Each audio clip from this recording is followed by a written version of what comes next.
Voces y silencios. Música, sueños, magia. Palabras silvanadas en el pensamiento. Pensamientos navegando en la voz. Hechos de palabra. Idea y conducción, Alicia Nigro.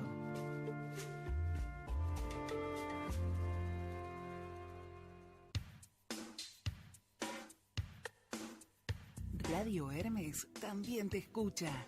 Llámanos al 4305-3303 o deja tu mensaje al 11 56 47 2346.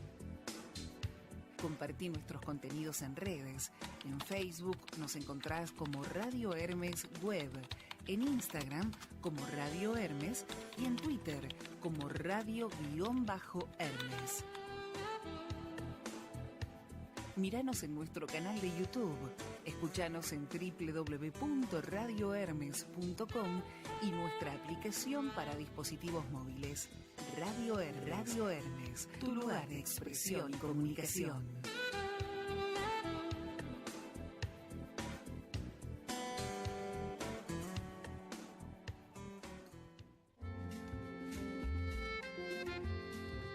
Entre voces y silencios nos va haciendo la palabra. Hechos de palabra. Todos los miércoles desde Radio Hermes, antes del atardecer.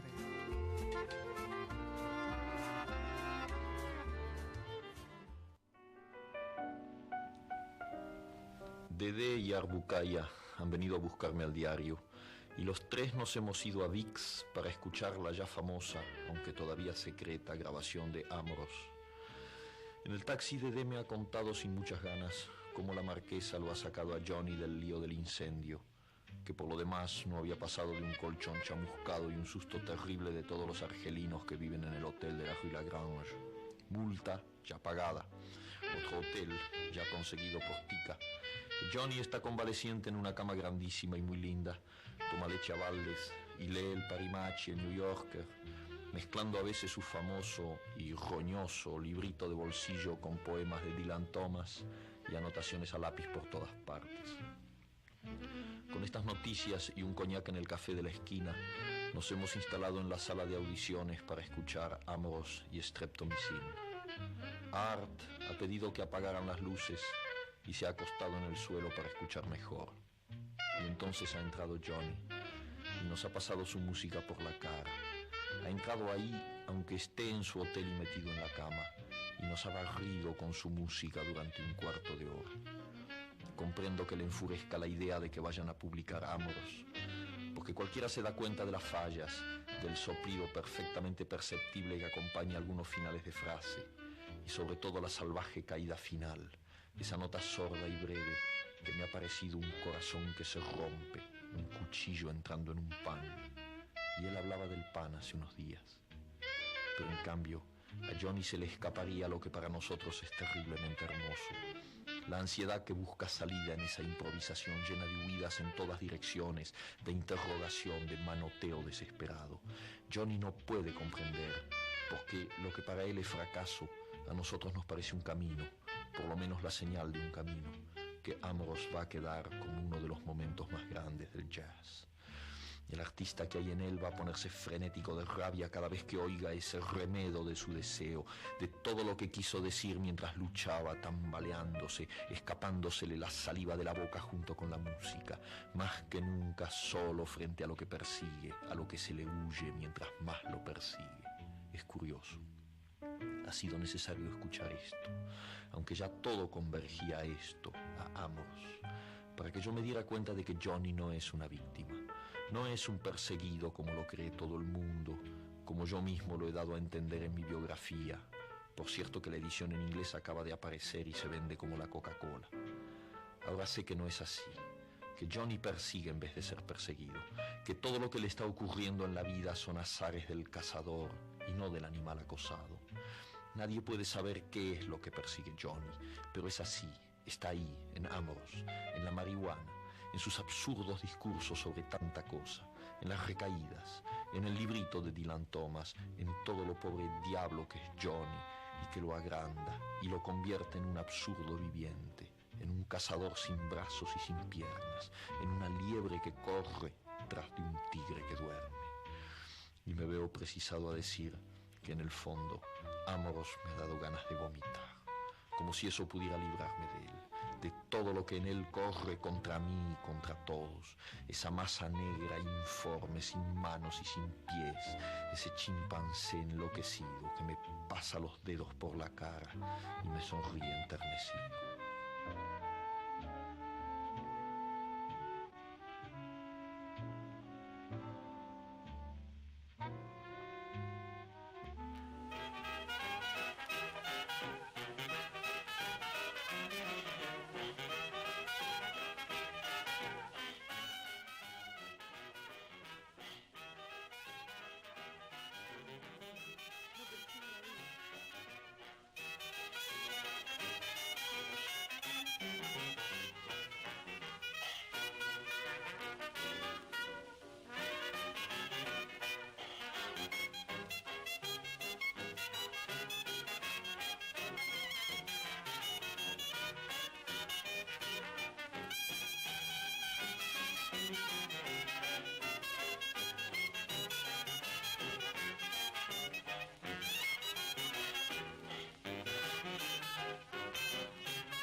Buena tarde para todos. Aquí comienza Hechos de Palabra. Mi nombre es Alicia Nigro y te propongo que nos acompañes en los 90 minutos que ya hemos iniciado. En la operación técnica y con su asesoramiento artístico técnico, Pablo Duarte nos pone al aire desde Radio Hermes hacia vos. Nosotros estamos aquí en el estudio y vos estás en algún punto de este infinito que habitamos.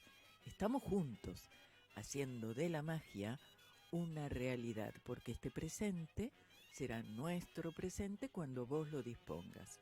Vos elegís. En directo cada miércoles a las 16 desde www.radiohermes.com. En diferido todo el tiempo desde el podcast de la emisora. También podés vernos y escucharnos en YouTube y escucharnos en los canales de Radio Hermes, en Spotify y en iVoox.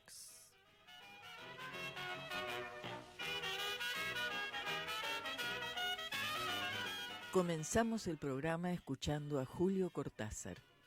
Nos leía un fragmento de uno de sus cuentos, El Perseguidor, publicado en 1959, incluido en el libro Las Armas Secretas. La música que se escuchaba de fondo es el tema De la Nada con Charlie Parker. Luego escuchamos a Bix Bywater-Becker, una de las primeras figuras de la historia del jazz y uno de sus grandes innovadores, haciendo Jazz Me Blues. Es el que estuvimos escuchando, fue grabado, que seguimos escuchando, hoy va a ser nuestra cortina, y fue grabado en 1927. Tal vez, a esta altura, algunos distraídos se preguntan, ¿por qué Cortázar? ¿Por qué este tema de jazz? No hay un motivo, un solo motivo. Los motivos los iremos descubriendo a lo largo del programa, porque este programa es entre vos, Pablo Duarte, y yo.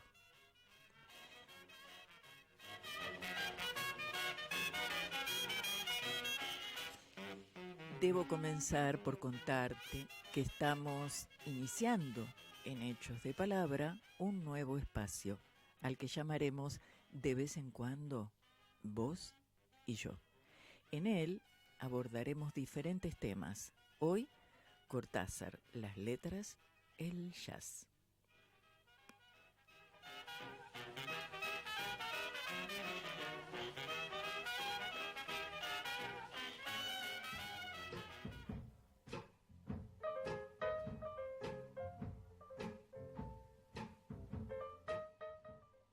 El mundo del jazz, el mundo del boxeo, en fin, ese mundo un poco que es un mundo fascinante y poco, hasta ahora considerado como poco literario, ¿no?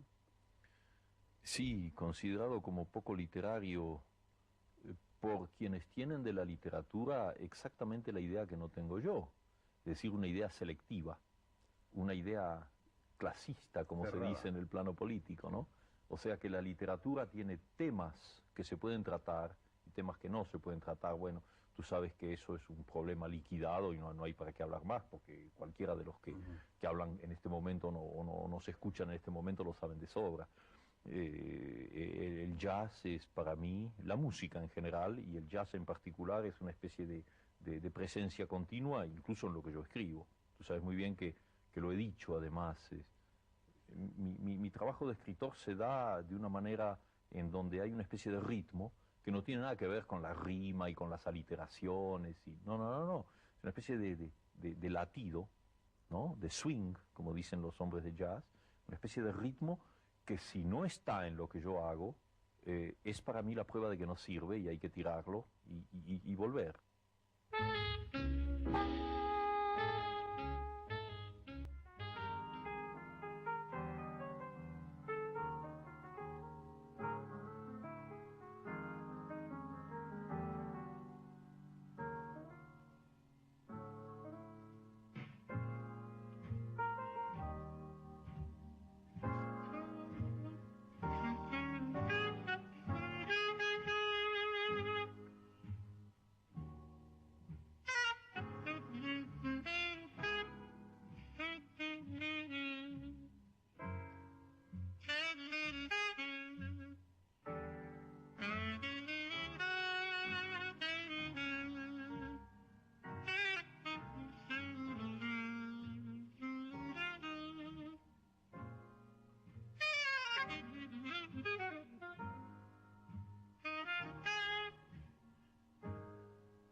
nada nuevo, pero no todo está dicho. De construir construyendo para empezar de nuevo una y otra vez. Hechos de palabra. Déjanos la tuya en el 4305-3303.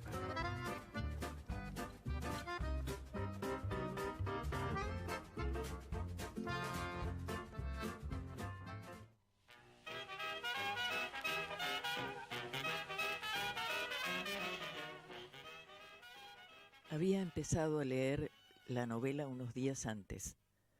La abandonó por negocios urgentes. Volvió a abrirla cuando regresaba en tren a la finca. Se dejaba interesar lentamente por la trama, por el dibujo de los personajes.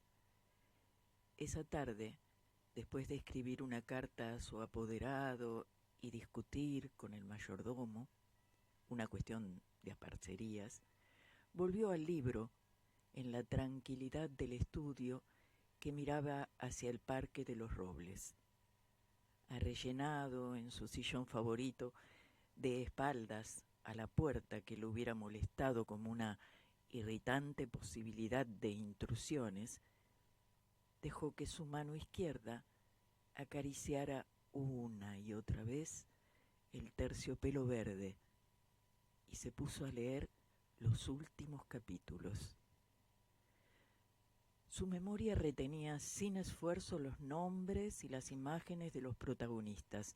La ilusión novelesca lo ganó casi enseguida. Gozaba del placer casi perverso de irse desgajando línea a línea de lo que lo rodeaba y sentir a la vez que su cabeza descansaba cómodamente en el terciopelo del alto respaldo, que los cigarrillos seguían al alcance de la mano, que más allá de los ventanales danzaba el aire del atardecer bajo los robles. Palabra a palabra, absorbido por la sórdida disyuntiva de los héroes, dejándose ir hacia las imágenes que se concertaban y adquirían color y movimiento. Fue testigo del último encuentro en la cabaña del monte. Primero entraba la mujer, recelosa. Ahora llegaba el amante, lastimada la cara por el chicotazo de una rama. Admirablemente restañaba ella la sangre con sus besos, pero él rechazaba las caricias. No había venido para repetir las ceremonias de una pasión secreta, protegida por un mundo de hojas secas y senderos furtivos. El puñal se entimiaba contra su pecho y debajo latía la libertad agazapada. Un diálogo anhelante corría por las páginas como un arroyo de serpientes y se sentía que todo estaba decidido desde siempre. Hasta esas caricias que enredaban el cuerpo del amante como queriendo retenerlo y disuadirlo, dibujaban abominablemente la figura de otro cuerpo que era necesario destruir. Nada había sido olvidado, coartadas, azares, posibles errores. A partir de esa hora, cada instante tenía su empleo minuciosamente atribuido. El doble repaso despiadado se interrumpía apenas para que una mano acariciara una mejilla. Empezaba a anochecer. Sin mirarse ya, atados rígidamente a la tarea que los esperaba, se separaron en la puerta de la cabaña. Ella debía seguir por la senda que iba al norte. Desde la senda opuesta a él se volvió un instante para verla correr con el pelo suelto. Corrió, a su vez, parapetándose en los árboles y en los setos, hasta distinguir con la bruma malva del crepúsculo la alameda que llevaba a la casa. Los perros no debían ladrar, y no ladraron. El mayordomo no estaría a esa hora, y no estaba. Subió los 3 peldaños del porche y entró. Desde la sangre galopando en sus oídos le llegaban las palabras de la mujer. Primero una sala azul, después una galería, una escalera alfombrada. En lo alto, 2 puertas. Nadie en la primera habitación, nadie en la segunda. La puerta del salón, y entonces el puñal en la mano, la luz de los ventanales, el alto respaldo de un sillón de terciopelo verde, la cabeza del hombre en el sillón leyendo una novela.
Don't you play me cheap.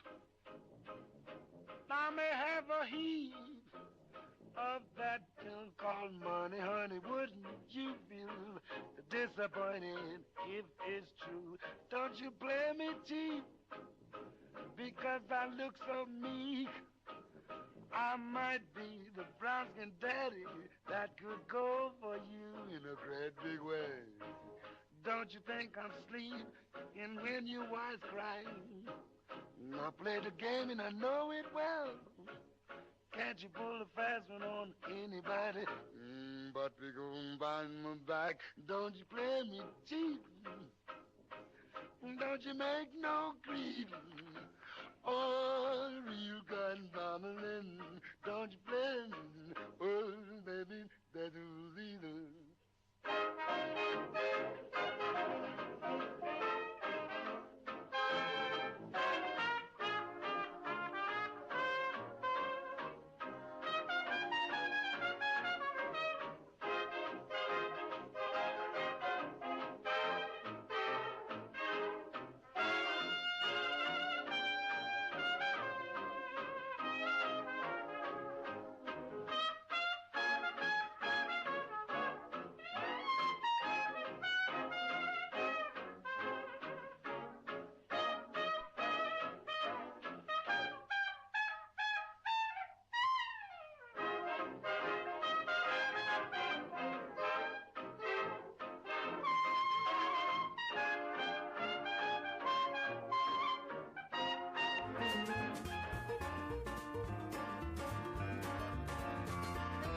Recuperar el sentido verdadero de las palabras que fueron vaciadas de su contenido, porque vaciándolas se vacía el pensamiento.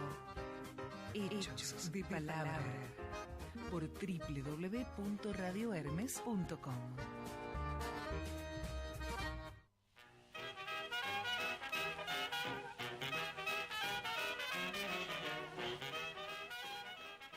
Julio Cortázar nació accidentalmente en Bruselas el 26 de agosto de 1914 y falleció en París el 12 de febrero de 1984.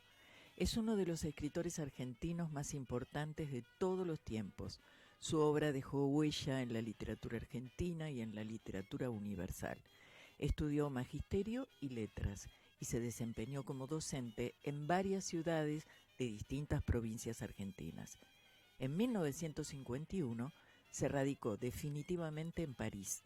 Desde allí desarrolló su obra literaria, única dentro de la lengua castellana, guardando un fuerte arraigo con sus orígenes. Sus cuentos son considerados perfectos en su género. Rayuela, la novela, conmocionó el panorama cultural de su época y delimitó un antes y un después en la literatura internacional.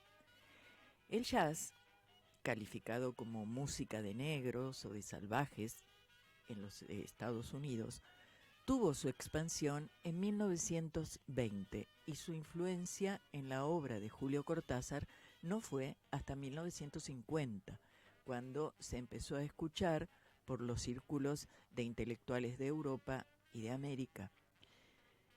Configurado como un conjunto de géneros que van desde lo bailable a la escucha lenta, sus características principales son la improvisación y un fuerte carácter racial. Blues, swing son algunas de sus variedades más conocidas. Julio consideraba que escuchar música clásica le había proporcionado swing, frases largas, musicales y armónicas que muchas veces se rompían en las traducciones. Por eso le gustaba revisar cuando traducían su obra. Rayuela, por ejemplo, cita a 24 músicos, pero es en El Perseguidor de 1959 donde el jazz pasa a ocupar un lugar de privilegio en su literatura. El personaje principal se basa en la figura del saxofonista norteamericano Charlie Parker.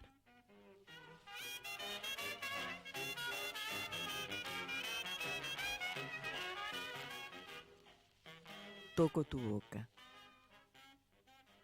Con un dedo toco el borde de tu boca. Voy dibujándola como si saliera de mi mano, como si por primera vez tu boca se entreabriera y me basta cerrar los ojos para deshacerlo todo y recomenzar. Hago nacer cada vez la boca que deseo, la boca que mi mano elige y te dibuja en la cara. Una boca elegida entre todas, con soberana libertad elegida por mí para dibujarla con mi mano por tu cara, y que por un azar que no busco comprender, coincide exactamente con tu boca que sonríe, por debajo de la que mi mano te dibuja. Me miras, de cerca me miras, cada vez más de cerca, y entonces jugamos al cíclope. Nos miramos cada vez más de cerca, y nuestros ojos se agrandan, se acercan entre sí, se superponen, y los cíclopes se miran, respirando confundidos. Las bocas se encuentran y luchan tibiamente mordiéndose con los labios, apoyando apenas la lengua en los dientes, jugando en sus recintos donde un aire pesado va y viene con un perfume viejo y un silencio. Entonces mis manos buscan hundirse en tu pelo, acariciar lentamente la profundidad de tu pelo, mientras nos besamos como si tuviéramos la boca llena de flores o de peces, de movimientos vivos, de fragancia oscura. Y si nos mordemos, el dolor es dulce. Y si nos ahogamos en un breve y terrible absorber simultáneo del aliento, esa instantánea muerte es bella. Y hay una sola saliva y un solo sabor a fruta madura. Y yo te siento temblar contra mí como una luna en el agua. The evening breeze caressed the trees tenderly. The trembling trees embraced the breeze tenderly. then you and I came wandering by, and lost in a sigh were we. The shore was kissed by sea and mist tenderly. I can't forget how two hearts met breathlessly. Your arms open wide and closed me inside. You took my lips, you took my love so tenderly.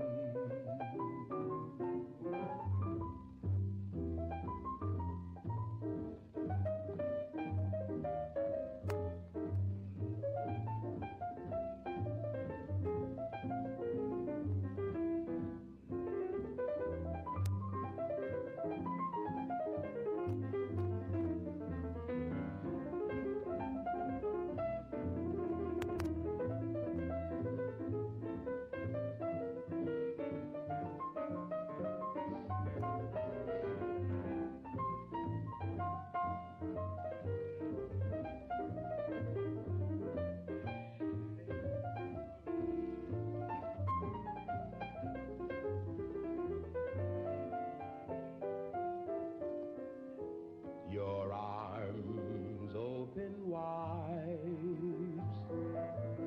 and closed me inside. You took my lips, you took my love so tenderly. You took my lips, you took my love so tenderly.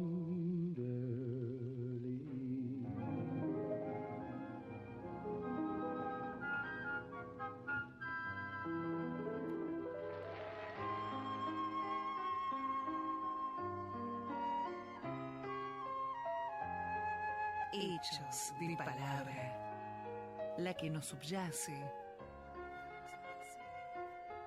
la que nos da forma, nos nombra.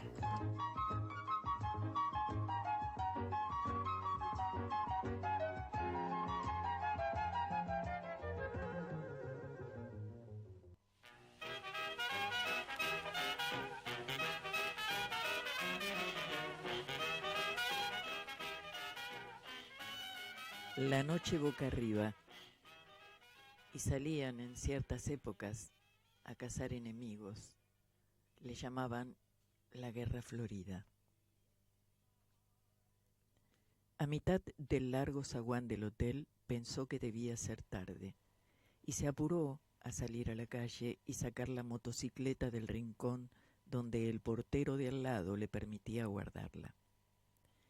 En la joyería de la esquina vio que eran las 9 menos 10.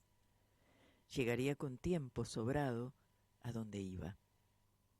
El sol se filtraba entre los altos edificios del centro y él, porque para sí mismo, para ir pensando, no tenía nombre, montó en la máquina, saboreando el paseo.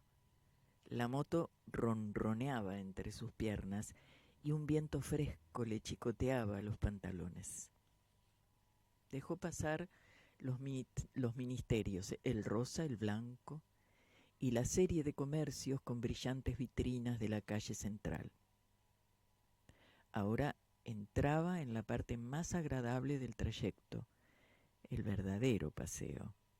Una calle larga, bordeada de árboles, con poco tráfico y amplias villas que dejaban venir los jardines hasta las aceras, apenas demarcadas por setos bajos.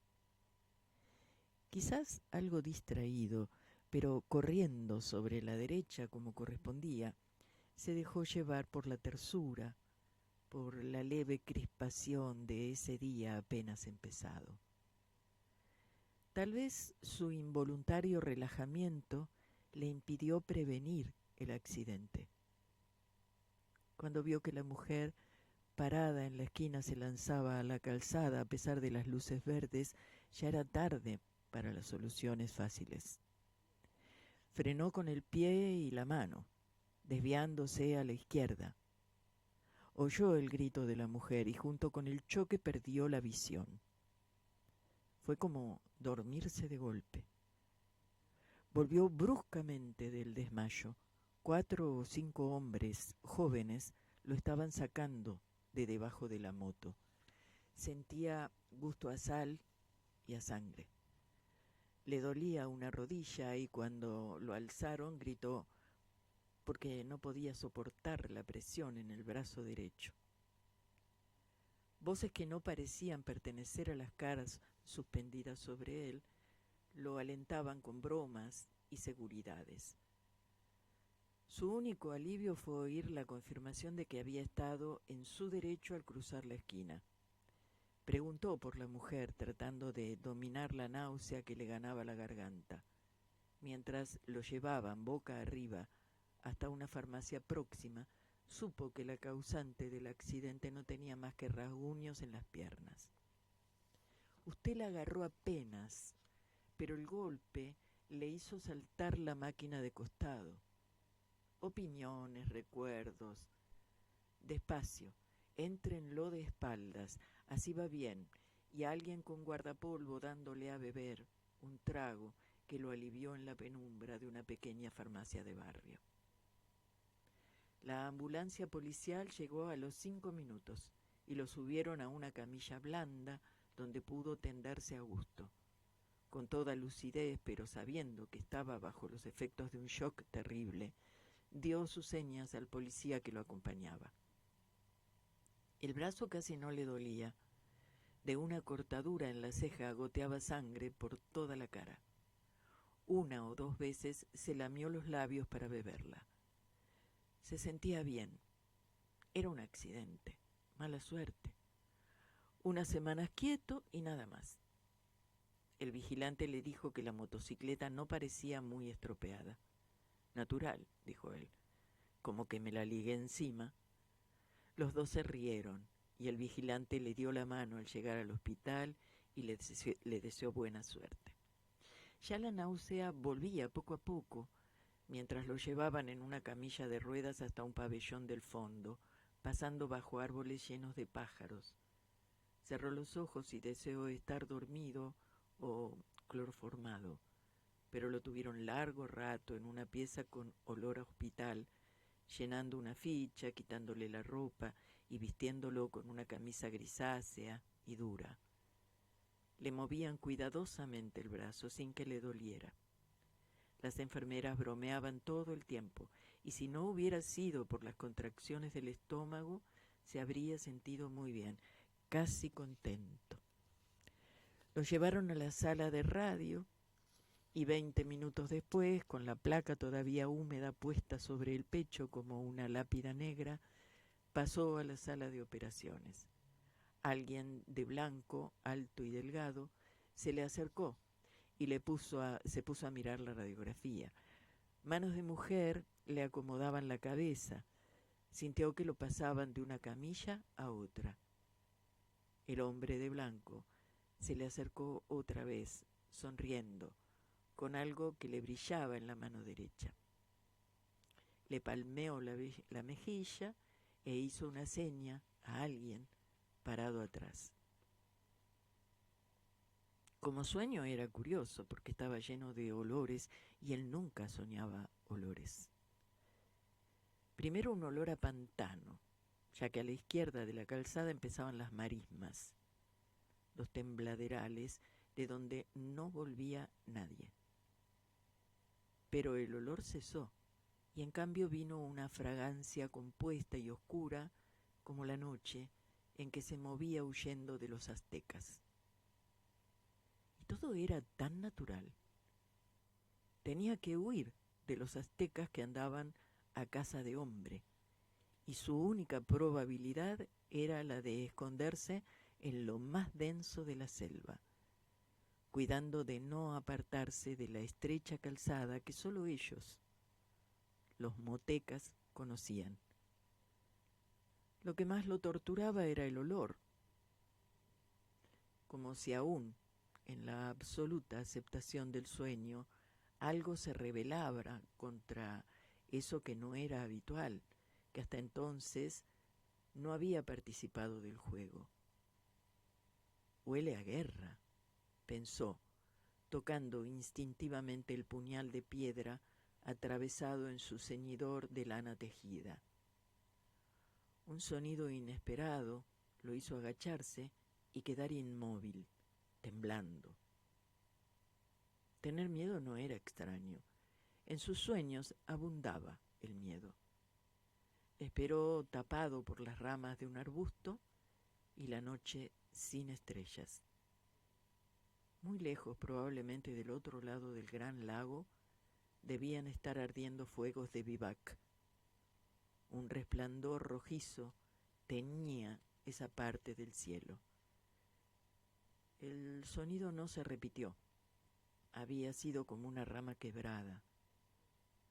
Tal vez un animal que escapaba, como él, del olor de la guerra. Se enderezó despacio, venteando. No se oía nada. Pero el miedo seguía allí, como el olor, ese incienso dulzón de la guerra florida. Había que seguir. Llegar al corazón de la selva, evitando las ciénagas. A tientas, agachándose a cada instante para tocar el suelo más duro de la calzada. Dio algunos pasos. Hubiera querido echar a correr, pero los tembladerales palpitaban a su lado. Era el sendero en tinieblas. Buscó el rumbo. Entonces sintió una bocanada horrible del olor que más temía y saltó desesperado hacia adelante. «Se va a caer de la cama», dijo el enfermero de al lado. «No brinque tanto, amigazo». Abrió los ojos y era de tarde, con el sol ya bajo en los ventanales de la larga sala. Mientras trataba de sonreír a su vecino, se despegó casi físicamente de la última visión de la pesadilla. El brazo, enyesado, colgaba de un aparato con pesas y poleas. Sintió sed, como si hubiera estado corriendo kilómetros, pero no querían darle mucha agua, apenas para mojarse los labios y hacer un buche. La fiebre lo iba ganando despacio y hubiera podido dormirse otra vez, pero saboreaba el placer de quedarse despierto, entornados los ojos, escuchando el diálogo de los otros enfermos, respondiendo de cuando en cuando alguna pregunta. Vio llegar un carrito blanco que pusieron al lado de su cama. Una enfermera rubia le frotó con alcohol la cara anterior del muslo y le clavó una gruesa aguja conectada con un tubo que subía hasta un frasco lleno de líquido opalino. Un médico joven vino con un aparato de metal y cuero que le ajustó el brazo sano para verificar alguna cosa. Caía la noche y la fiebre lo iba arrastrando blandamente a un estado donde las cosas tenían un relieve como de gemelos de teatro. Eran reales y dulces y a la vez ligeramente repugnantes, como estar viendo una película aburrida y pensar que sin embargo en la calle es peor, y quedarse. Vino una taza de maravilloso caldo de oro oliendo a puerro, a apio, a perejil. Un trocito de pan, más precioso que todo un banquete, se fue desmigajando poco a poco. El brazo no le dolía nada y solamente en la ceja, donde lo habían suturado, chirriaba a veces una punzada caliente y rápida. Cuando los ventanales de enfrente viraron a manchas de un azul oscuro, pensó que no iba a ser difícil dormirse. Un poco incómodo, de espaldas, pero al pasarse la lengua por los labios resecos y calientes, sintió el sabor del caldo y suspiró de felicidad, abandonándose. Primero fue una confusión, un atraer hacia sí todas las sensaciones, por un instante embotadas o confundidas. Comprendía que estaba corriendo en plena oscuridad, aunque arriba el cielo, cruzado de copas de árboles, era menos negro que el resto. La calzada, pensó, me salí de la calzada. Sus pies se hundían en un colchón de hojas y barro, y ya no podía dar un paso sin que las ramas de los arbustos le azotaran el rostro, el torso y las piernas. Jadeante, sabiéndose acorralado a pesar de la oscuridad y el silencio, se agachó para escuchar. Tal vez la calzada estaba cerca.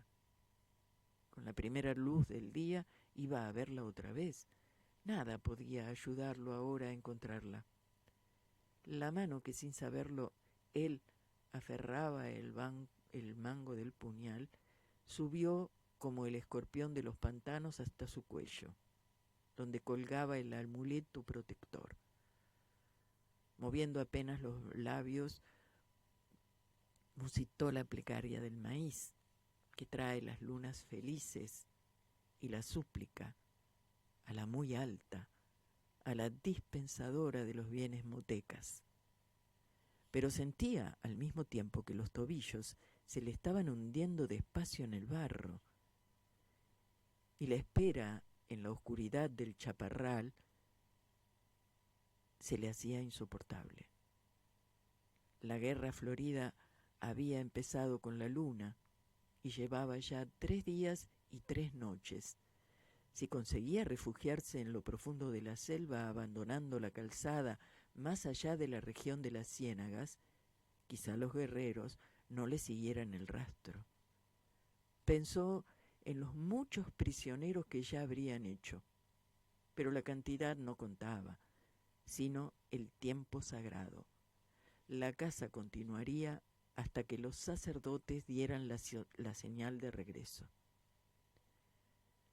Todo tenía su número y su fin, y él estaba dentro del tiempo sagrado, del otro lado de los cazadores.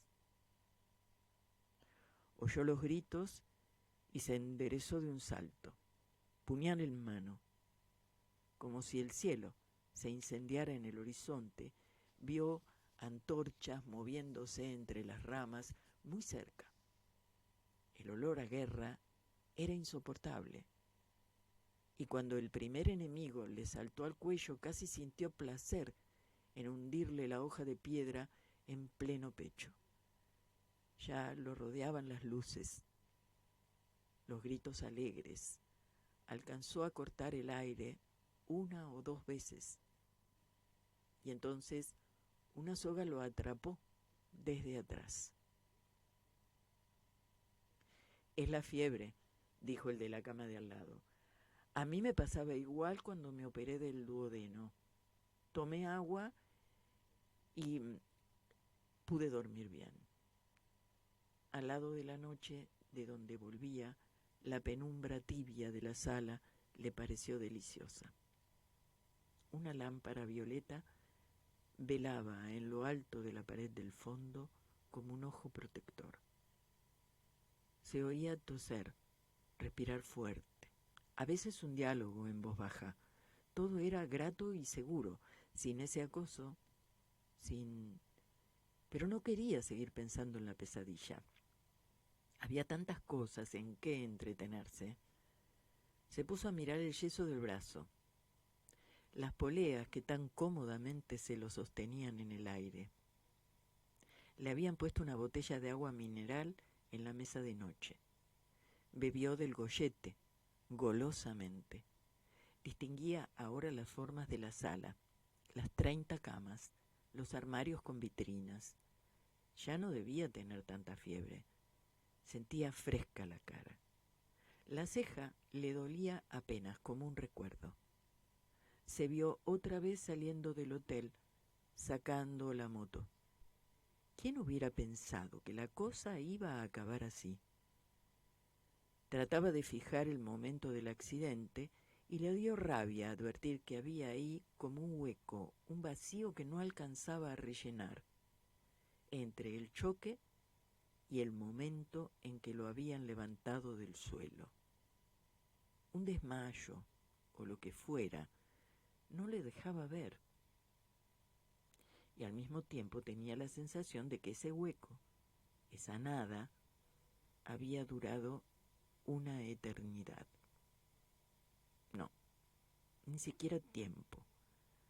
Más bien como si en ese hueco él hubiera pasado a través de algo o recorrido distancias inmensas. El choque, el golpe brutal contra el pavimento. De todas maneras, al salir del pozo negro había sentido casi un alivio mientras los hombres lo alzaban del suelo. Con el dolor del brazo roto, la sangre de la ceja partida, la contusión en la rodilla, con todo y eso, un alivio al volver al día y sentirse sostenido y auxiliado. Y era raro. Le preguntaría alguna vez al médico de la oficina. Ahora volvía a ganarlo el sueño, a tirarlo despacio hacia abajo. La almohada era tan blanda y en su garganta afiebrada la frescura del agua mineral. Quizás pudiera descansar de veras, sin las malditas pesadillas. La luz violeta de la lámpara en lo alto se iba apagando poco a poco. Como dormía de espaldas, no lo sorprendió la posición en que volvía a reconocerse. Pero en cambio el olor a humedad, a piedra resumante, de filtraciones, le cerró la garganta y lo obligó a comprender. Inútil abrir los ojos y mirar en todas direcciones. Lo envolvía una oscuridad absoluta. Quiso enderezarse y sintió las sogas en las muñecas y los tobillos. Estaba estaqueado en el suelo, en un piso de lajas helado y húmedo. El frío le ganaba la espalda desnuda, las piernas. Con el mentón buscó torpemente el contacto con su amuleto y supo que se lo habían arrancado. Ahora estaba perdido. Ninguna plegaria podía salvarlo del final. Lejanamente, como filtrándose entre las piedras del calabozo, oyó los atabales de la fiesta. Lo habían traído al Teocalli. Estaba en las mazmorras del templo a la espera de su turno. Oyó gritar un grito ronco que rebotaba en las paredes. Otro grito, acabando en un quejido. Era él que gritaba en las tinieblas. Gritaba porque estaba vivo. Todo su cuerpo se defendía con el grito de lo que iba a venir, del final inevitable. Pensó en sus compañeros que llenarían otras mazmorras y en los que ascendían ya los peldaños del sacrificio. Gritó de nuevo sofocadamente, casi no podía abrir la boca. Tenía las mandíbulas agarrotadas y a la vez como si fueran de goma y se abrieran lentamente con un esfuerzo interminable. El chirriar de los cerrojos lo sacudió como un látigo. Convulso, retorciéndose, luchó por zafarse de las cuerdas que se le hundían en la carne. Su brazo derecho, el más fuerte, tiraba hasta que el dolor se hizo intolerable y tuvo que ceder. Vio abrirse la doble puerta y el olor de las antorchas le llegó antes que la luz. Apenas ceñidos con el taparrabos de la ceremonia, los acólitos de los sacerdotes se le acercaron, mirándolo con desprecio. Las luces se reflejaban en los torsos sudados, en el pelo negro lleno de plumas. Se dieron las sogas y en su lugar lo aferraron manos calientes, duras como un bronce. se sintió alzado, siempre boca arriba, tironeado por los 4 acólitos que lo llevaban por el pasadizo. Los portadores de antorchas iban adelante, alumbrando vagamente el corredor de paredes mojadas y techo tan bajo que los acólitos debían agachar la cabeza. Ahora lo llevaban, era el final, boca arriba, a 1 metro del techo de roca viva que por momentos se iluminaban con un reflejo de antorcha. Cuando en vez del techo nacieran las estrellas, se alzara frente a él la escalinata incendiada de gritos y danzas, sería el fin. El pasadizo no acababa nunca, pero ya iba a acabar. De repente olería el aire lleno de estrellas, pero todavía no. Andaban llevándolo sin fin en la penumbra roja, tironeándolo brutalmente, y él no quería.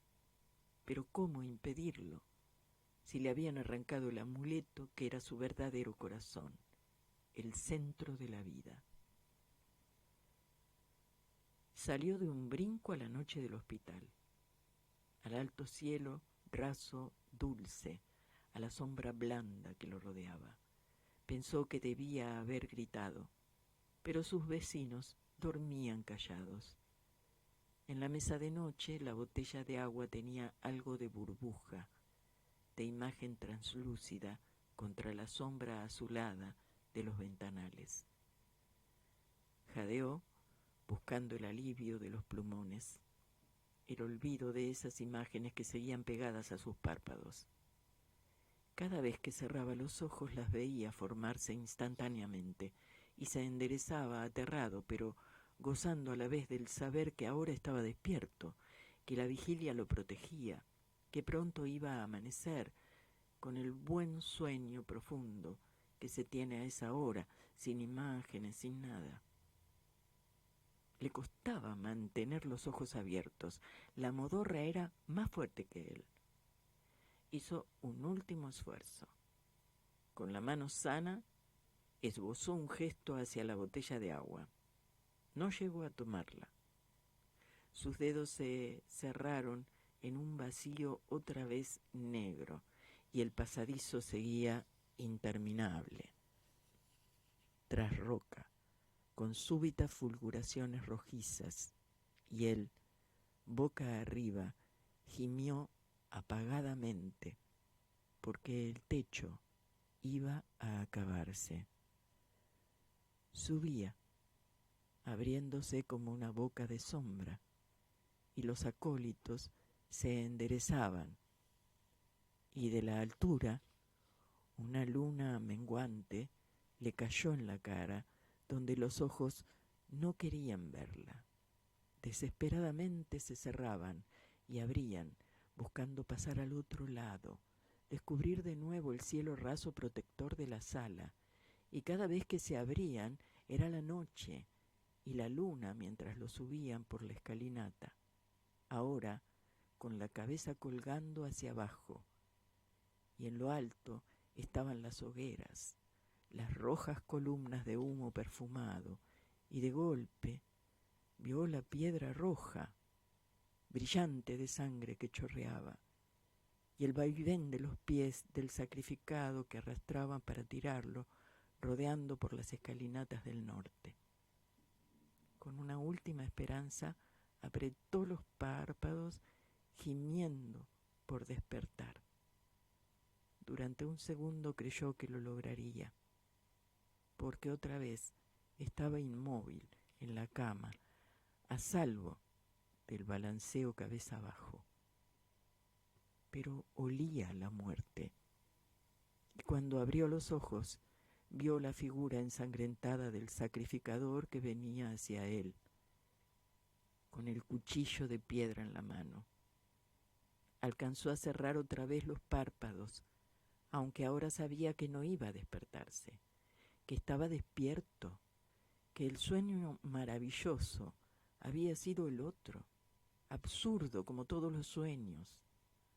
un sueño en el que había andado por extrañas avenidas de una ciudad asombrosa con luces verdes y rojas que ardían sin llama ni humo, como un enorme insecto de metal que zumbaba bajo sus piernas. En la mentira infinita de este sueño, también lo habían alzado del suelo, también alguien se había acercado con un cuchillo en la mano, a él, tendido boca arriba, a él, boca arriba, con los ojos cerrados entre las hogueras.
Radio Hermes también te escucha.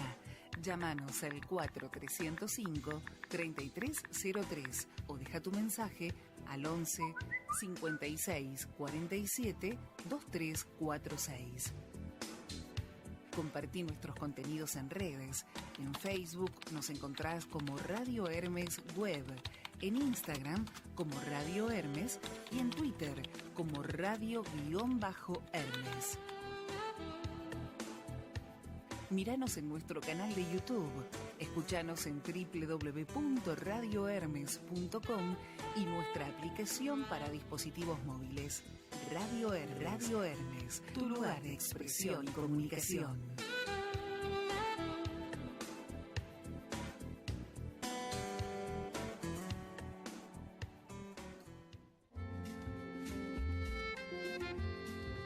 Entre voces y silencios nos va haciendo la palabra.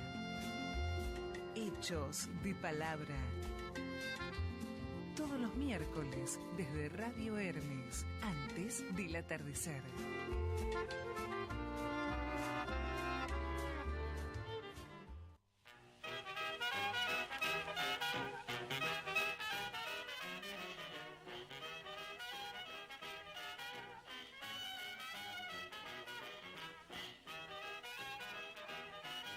Para Cortázar, el jazz simboliza la libertad, la espontaneidad, la negación de cualquier estructura.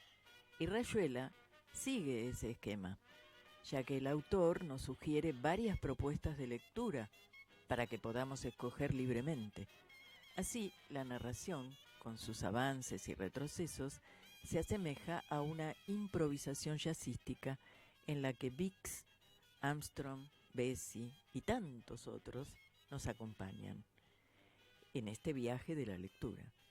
El jazz es también para Cortázar una puerta de acceso a otra realidad y a otro tiempo, y sus intérpretes, los intercesores, los que le muestran el camino, tal como alude el propio autor en Rayuela. Es por tanto un viaje musical a lo largo de los capítulos 10 al 18 de la novela, concentrados en las actividades del Club de la Serpiente.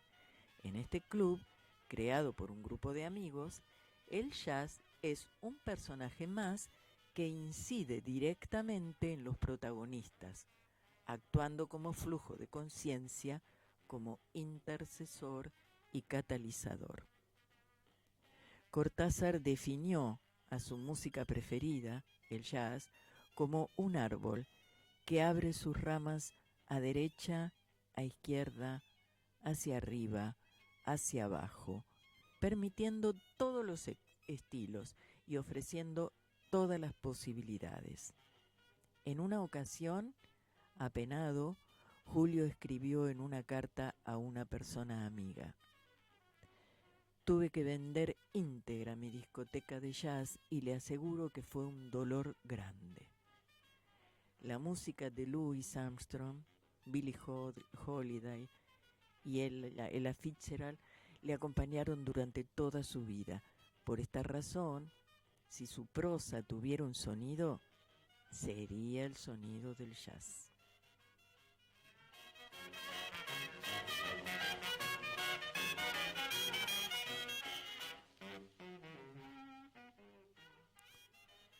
Todo lo que de vos quisiera es tan poco en el fondo, porque en el fondo es todo. Como un perro que pasa, una colina, esas cosas de nada, cotidianas, espiga y cabellera y 2 terrones, el olor de tu cuerpo, lo que decís de cualquier cosa, conmigo o contra mía. Todo eso es tan poco. Yo lo quiero de vos, porque te quiero.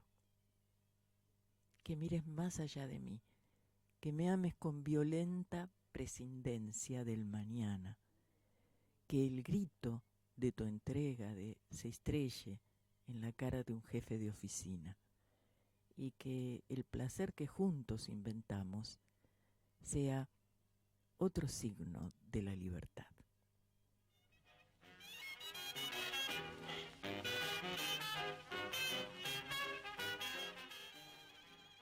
Durante el programa de hoy leímos los siguientes temas. Textos de Julio Cortázar. Continuidad de los parques de su libro Final del juego. Toco tu boca, un brevísimo y muy divulgado fragmento de Rayuela, novela publicada en 1963. La noche boca arriba de su libro Final del juego. Una carta de amor de su poemario. En su voz, breve fragmento del inicio del cuento El perseguidor de su libro Las armas secretas. Me caigo y me levanto de su libro La vuelta al día en 80 mundos. Escuchamos los siguientes temas de jazz. Bix Beiderbecke, Jazz Mi Blues. Charlie Parker, Loverman. Louis Armstrong, No me juegues barato. Nat King Cole, Tiernamente. John Coltrane, Estado sentimental. Ella Fitzgerald, Summertime.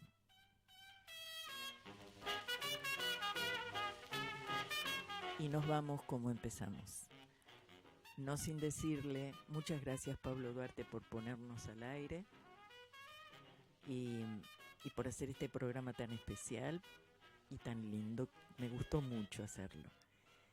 Y a vos que estuviste ahí escuchándonos, gracias. Gracias por estar ahí haciendo juntos la magia. Nos vemos el próximo miércoles a las 16. Y vuelvo a decirte, nos vamos con la voz de Julio y con Ella Fitzgerald en el aire. Que las cosas recaen. Un señor se enferma y de golpe un miércoles recae. Un lápiz en la mesa recae seguido. Las mujeres, ¿cómo recaen? Teóricamente a nada o a nadie se le ocurriría recaer, pero lo mismo está sujeto, sobre todo porque recae sin conciencia, recae como si nunca antes. Un jazmín, para dar un ejemplo perfumado. A esa blancura, ¿de dónde le viene su penosa amistad con el amarillo? El mero permanecer ya es recaída, el jazmín entonces. Y no hablemos de las palabras, esas recayentes deplorables, ni de los buñuelos fríos que son la recaída clavada. Contra lo que pasa, se impone pacientemente la rehabilitación. En lo más recaído hay siempre algo que pugna por rehabilitarse, en el hongo pisoteado, en el reloj sin cuerda, en los poemas de Pérez, en Pérez. Todo recayente tiene ya en sí a un rehabilitante, pero el problema, para nosotros los que pensamos nuestra vida, es confuso y casi infinito. Un caracol segrega y una nube aspira. Seguramente recaerán, pero una compensación ajena a ellos los rehabilita, los hace treparse poco a poco a lo mejor de sí mismos antes de la recaída inevitable. Pero nosotros, tía, ¿cómo haremos? ¿Cómo nos daremos cuenta de que hemos recaído si por la mañana estamos tan bien, tan café con leche, y no podemos medir hasta dónde hemos recaído en el sueño o en la ducha? Y si sospechamos lo recadente de nuestro estado, ¿cómo nos rehabilitaremos? Hay quienes recaen al llegar a la cima de una montaña, al terminar su obra maestra, al afeitarse sin un solo tajito. No toda recaída va de arriba abajo, porque arriba y abajo no quieren decir gran cosa cuando ya no se sabe dónde se está. Probablemente Ícaro creía tocar el cielo cuando se hundió en el mar epónimo y Dios te libre de una zambullida tan mal preparada. Tía, ¿cómo nos rehabilitaremos? Hay quien ha sostenido que la rehabilitación solo es posible alterándose, pero olvidó que toda recaída es una desalteración, una vuelta al barro de la culpa. En efecto, somos lo más que somos porque nos alteramos. Salimos del barro en busca de la felicidad y la conciencia y los pies limpios. Un recayente es entonces un desalterante, de donde se sigue que nadie se rehabilita sin alterarse. Pretender la rehabilitación alterándose es una triste redundancia. Nuestra condición es la recaída y la desalteración, y a mí me parece que un recayente debería rehabilitarse de otra manera, que por lo demás ignoro. No solamente ignoro eso, sino que jamás he sabido en qué momento mi tía o yo recaemos. ¿Cómo rehabilitarnos entonces, si a lo mejor no hemos decaído todavía, y la rehabilitación nos encuentra ya rehabilitados? Tía, ¿no será esa la respuesta ahora que lo pienso? Hagamos una cosa. Usted se rehabilita y yo la observo. Varios días seguidos. Digamos, Una rehabilitación continua. Usted está todo el tiempo rehabilitándose y yo la observo. O al revés, si prefiere. Pero a mí me gustaría que empezara usted, porque soy modesto y buen observador. De esa manera, si yo recaigo en los intervalos de mi rehabilitación, mientras que usted no le da tiempo a la recaída y se rehabilita como en un cine continuado, al cabo de poco nuestra diferencia será enorme. Usted estará tan por encima que dará gusto. Entonces, yo sabré que el sistema ha funcionado y empezaré a rehabilitarme furiosamente. Pondré el despertador a las 3 de la mañana, suspenderé mi vida conyugal y las demás recaídas que conozco, para que solo queden las que no conozco. Y a lo mejor, poco a poco, un día estaremos otra vez juntos, tía. Y será tan hermoso decir, ahora nos vamos al centro y nos compramos un helado. El mío todo de frutilla y el de usted Nadie con puede chocolate. dudar de que las cosas recaen. Un señor se enferma y de golpe un miércoles recae.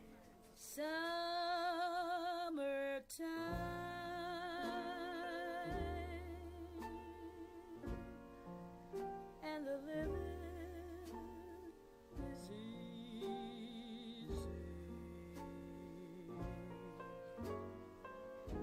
Fish are jumping and the cotton is high.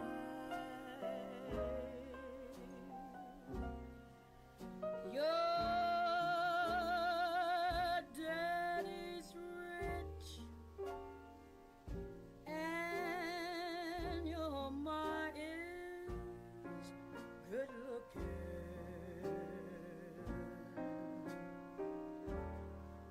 So hush, little baby, baby, don't you cry.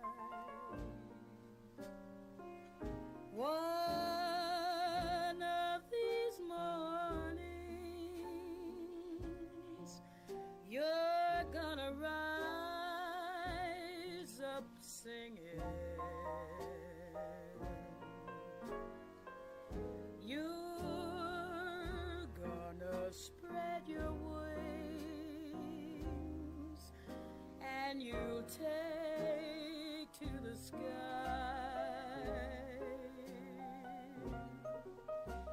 But till that morning, there's nothing can harm you.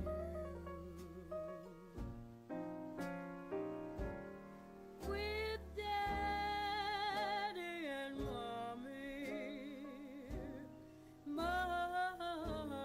standing by.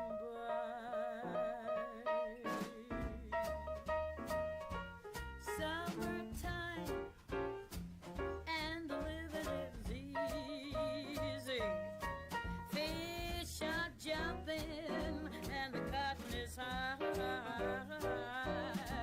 Your daddy's rich and your mom is good looking.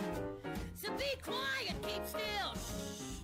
Hush, little baby, don't you cry.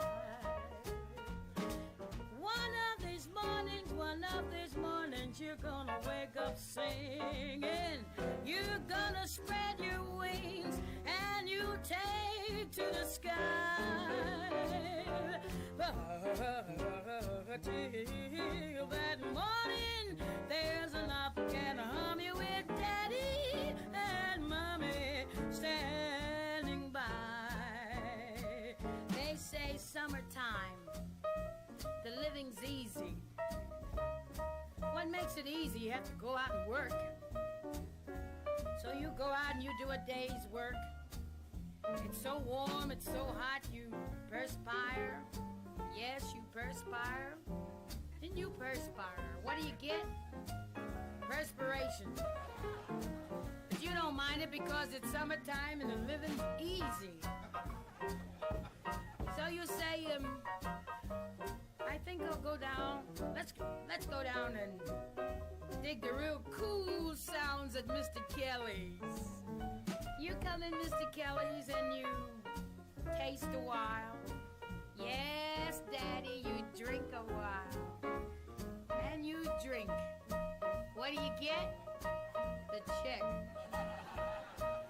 You don't mind it because it's summertime. Living's easy. What do you care? Your daddy's rich? You got a good-looking mother? Imagine everybody with a good-looking mother and a rich daddy. Summertime. That's what the song says. Living easy. Oh, yeah.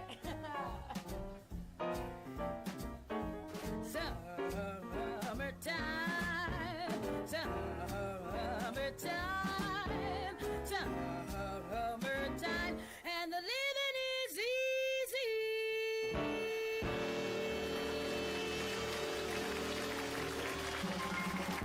Thank you.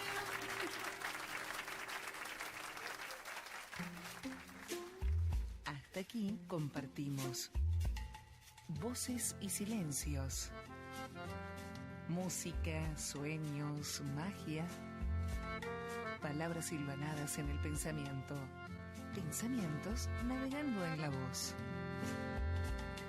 Hechos de palabra. Idea y conducción, Alicia Nigro.